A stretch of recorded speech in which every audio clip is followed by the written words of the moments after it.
Hello friends, welcome to my channel. So there are lots of things to cover today, and the first of all, as you can see, Jerome Powell, they are saying about the gradual tapering process by mid-November.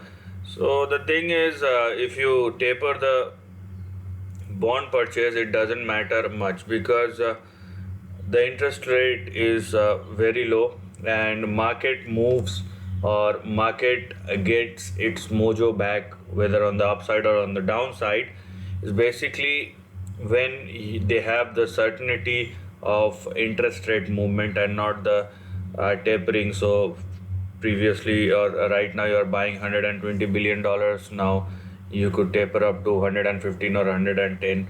I don't think whether it has much of an impact. Okay, so the thing is, if it is going or up or down, that we need to see. Yes, as you can see over here, that Singapore central bank tightens policy in a surprise move. So this is the news, or these kind of news, they now this news will definitely have an impact on Singapore's economy in the short term, until and unless the price stabilizes. Okay, not this kind of news that they are going to taper down. Let's see what's new or what else we have. And as you can see here, stock futures are flat as investors await more earning results. We will get back to it. Then we have coal is king as gas prices soar. Total CEO says. The CEO of Total is saying that it's backfiring clean energy goals, and now coal is the king. So obviously, because most of the developed economies, and right now winter has already approached in some of the continents or in most of the countries. So energy is a requirement, and when we have a supply blockage, and you don't have enough supply compared to very big demand which is in front of you.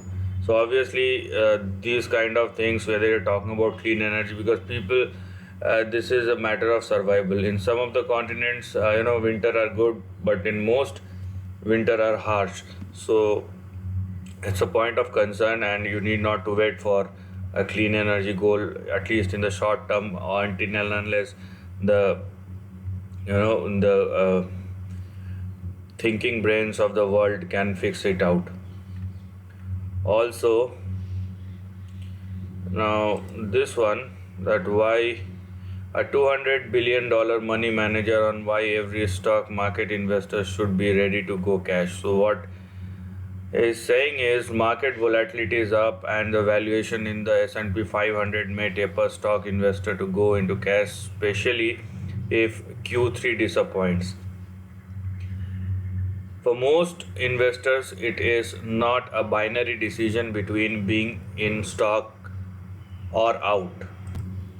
And according to Ashbel Williams, who recently retired as the head of roughly $200 billion investment portfolio for the Florida State Board of Administration. So investors should always have assets in their portfolio that they can quickly liquidate and turn into cash, but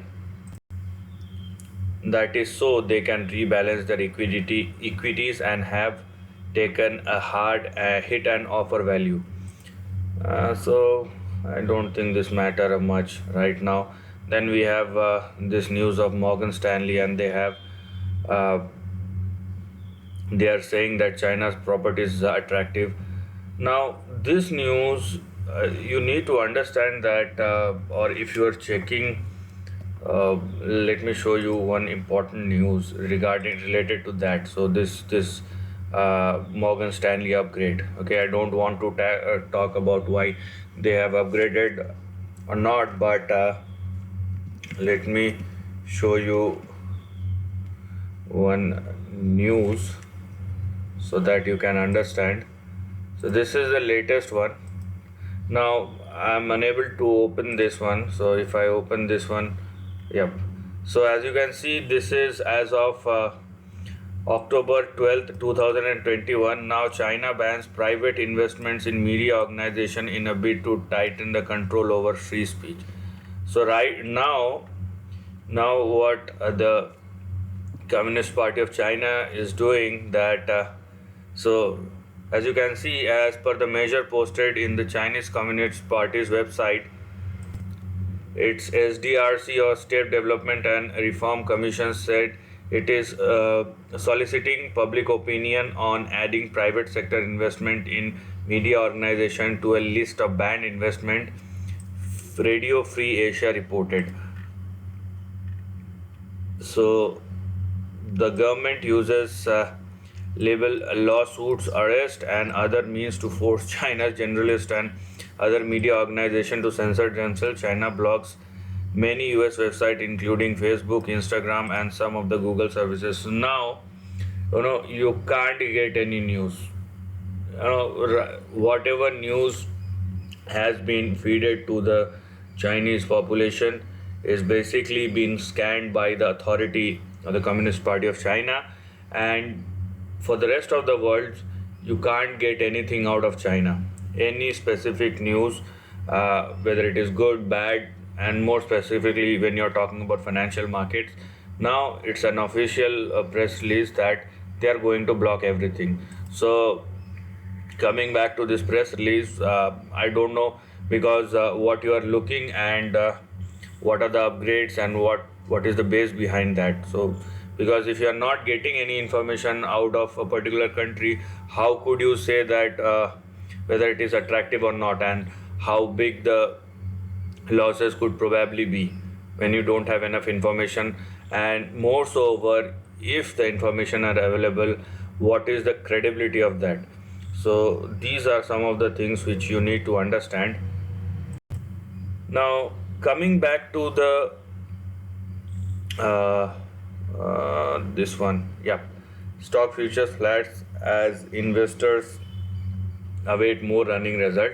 So for this one should understand that inflation is higher, and there will be companies, and there are companies who are going to increase their value of services or goods whatsoever they are providing, and that will propel the profits further on the upside, as we have seen, because the results of JP Morgan was very good and it has exceeded the expectations. And here is one, that consumer prices rise more than expected as energy costs surge. So when the cost of energy surges, mind you, the price of goods and services, everything is bound to increase. So it's not going to come up, even if the inflation comes down in the future. Once the price increases, it's going to stay for the goods and services, even though the inflation will come down in the future. So the thing is, even if you are thinking, and some of the press releases are saying that it's going to be all cash and no equities or some cash, but you need to understand how the investment cycle is moving and what does it means as far as the long term trend is concerned. Because when inflation rises, price will rise, and when price will rise, profit will rise, and simultaneously the growth will rise. Okay, so that is the entire cycle, and we need to see. And I am agreed with that part that we have to wait, but I don't agree with that part that you have to be in cash, for the simple reason because inflation is rising. Because inflation was rising when we are in 2002 to 2004 and 2007 cycle, and we have seen the interest rate started moving quite sharply from from 2006 onwards, and by 2007 and 2007 mid, the stop when we have this September October Lehman Brothers crash. Okay, so so we need to wait and watch. As far as the markets are concerned, let's go to the market section and let's check what's happening with the stock, and we will find out some good stocks. So as you can see here, so we are going to analyze the price chart of Crowdstrike Holdings, as this is the top gainer as far as the Nasdaq is concerned. So this is not for the entire Nasdaq, but it depends on certain criterias, because we are not scanning in terms of percentage, because in Nasdaq there are stocks which can move by more than 100%. I think there is one company called Jasper Therapeutics or something. So now we are going to analyze Crowdstrike Holding. Let's see what's there in the chart and what the chart is saying or how it is moving. So this is the weekly chart. Let's go to the daily chart, and as you can see here, so the stock is anyhow moving or trading at its so near to the highs of its trading history. So this is the level that we are talking about over here, and here we are.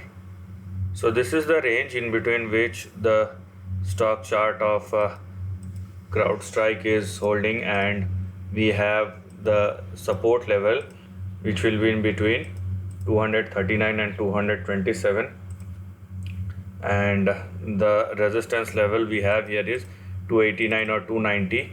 The stock has recently tested 289 or 290 over here. Now if it moves beyond 290, let's draw the chart and let's see what is there beyond $290. So here we are, and if I may draw a chart like this, so if there is a bounce back beyond $290, then the target we will probably get here in the upcoming period, in the upcoming days and weeks, will push the price towards or in between 440 and 490 or $500. So this is the big target that we are looking at if the price is holding above 290. So for the time being, we have the support level or stop loss in between 239 and 227, and if the stock started moving beyond 289 or 290, we have 450 and 500 on the upside. So this is the end of the video. Thanks for watching.